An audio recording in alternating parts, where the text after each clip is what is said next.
À tous, je suis Luc Leclerc, notre analyste pour budgetinvestor.be. Alors cette vidéo est une vidéo spéciale uniquement réservée au fameux grand test CAC 40 que vous connaissez. Alors tout d'abord, cette vidéo, ce n'est pas le 20 mars, on est tout simplement le 22 mars. Voilà. Il est 21h47 et on va voir ce qui s'est passé hier.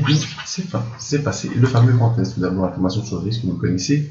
À vous-même déployer pour vos risques. Cette vidéo n'est pas là pour vous conseiller vos opérations. Ce que je vous conseille d'utiliser des comptes Nemo.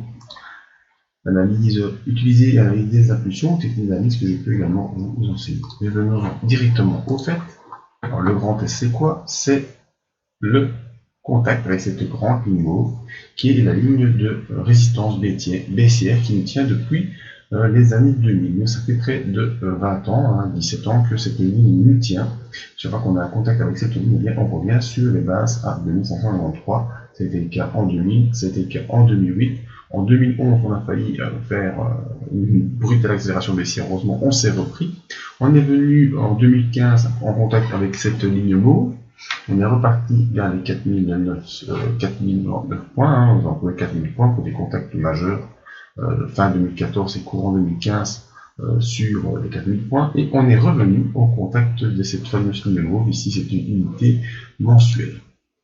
Alors, maintenant que un petit rappel sur le grand test a été fait, au niveau journalier, qu'est-ce qui s'est produit cette semaine? Lundi, directement, donc je vous avais parlé de ça durant le courant de la semaine dernière. On était arrivé ici avec cette bougie rouge qui avait été une ouverture forcée par les opérateurs pour venir chercher le grand test. Ça n'a pas été le cas. Alors je vous avais dit que probablement on allait aller chercher cette ligne cette semaine, en tout cas on allait faire un test cette semaine, mais qu'on ne passerait pas. Ce fut le cas mardi. Donc lundi, ouverture hésitante au-dessus de la M7.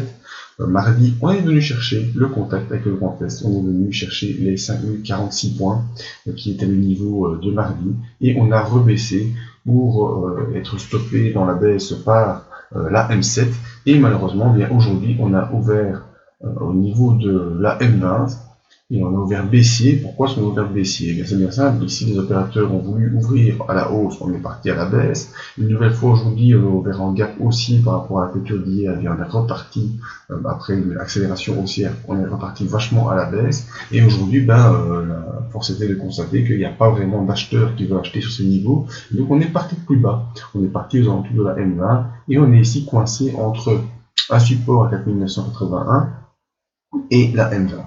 Donc petite bougie ici où le CAC 40 pour finir a perdu de la valeur par rapport par rapport à ce qu'il avait clôturé la veille. Malgré que c'était une séance un peu de hausse par rapport à l'ouverture. Au niveau de nos indicateurs, on voit que le RSI replonge dans la zone entre 60 et 40, donc il n'y a plus de puissance haussière qui est présente.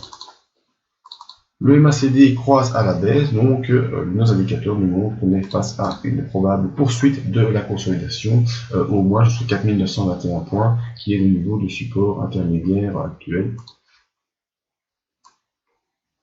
Voilà, qui correspond à cette base ici assez importante de la consolidation précédente. Donc, 4921 points, c'est probablement l'objectif qu'on atteindra peut-être demain. Nous, on ne sait pas comment ça va se passer. En tout cas, c'est un objectif qu'il ne faut pas perdre de vue. Mais en tout cas, voilà, au niveau du grand test, ça a été fait mardi. Ça a été un échec. Et bien, mercredi, on repart un petit peu à la baisse. On va chercher des points de support.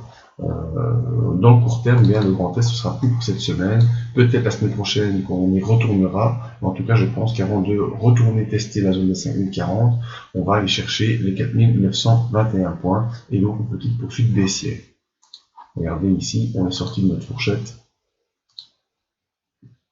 Ça, on a été sorti déjà depuis un moment, donc toujours le même scénario, on sort de la fourchette, un pullback par l'ouverture forcée des opérateurs, et puis on latéralise avant de décrocher. Le grand test a été fait, ça a été un échec, et ici maintenant on va essayer de trouver des points de support. Donc à surveiller, si malgré tout demain on repart à la hausse, vendredi, ce qui est étonnant, parce que généralement les vendredis c'est pas des jours de grosses prises de position haussière, il faut surveiller la zone des 4981 points, qui est la zone de résistance actuelle. Peut-être la placer ici. Je sais pas, voilà. La zone des 5000 points, ça me paraît une bonne zone, c'est une zone psychologiquement importante. En tout cas, on est coincé entre M7 et M20, donc à suivre la clôture de vendredi.